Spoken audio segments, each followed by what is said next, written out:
Video games are a favoured hobby for millions of people, both youths and adults, around the world. There's always been a glaring question revolving around violent video games, and that's, do they cause violence?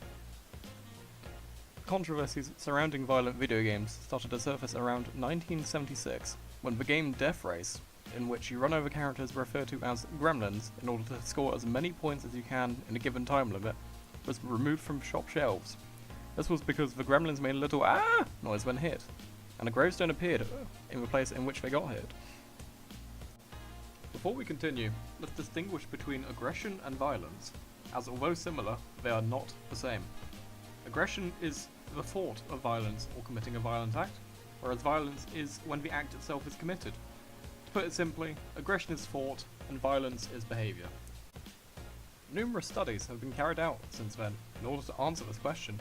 A 1998 study into violence found that there are a number of major factors that can lead to violence, such as low heart rate, low intelligence, violent parents, and much more. The Centre of Disease Control and Prevention has suggested similar factors. A 2001 study conducted 2 experiments.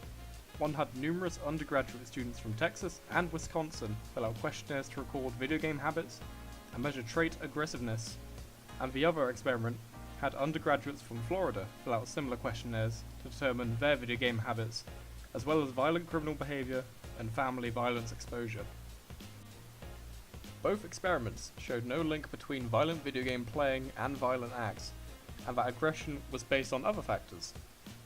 Finally, a 2015 study compared statistics for reported violent crime and violent video game sales, and produced graphs to compare the results.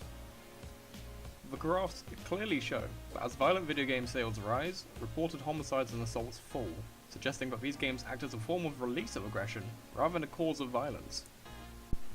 Some studies, however, suggest that violent video games can in fact lead to increased aggressive thoughts, and so to conclude, although they might increase aggressiveness, violent video games are not necessarily a major cause of violence, and are likely not even a minor factor either.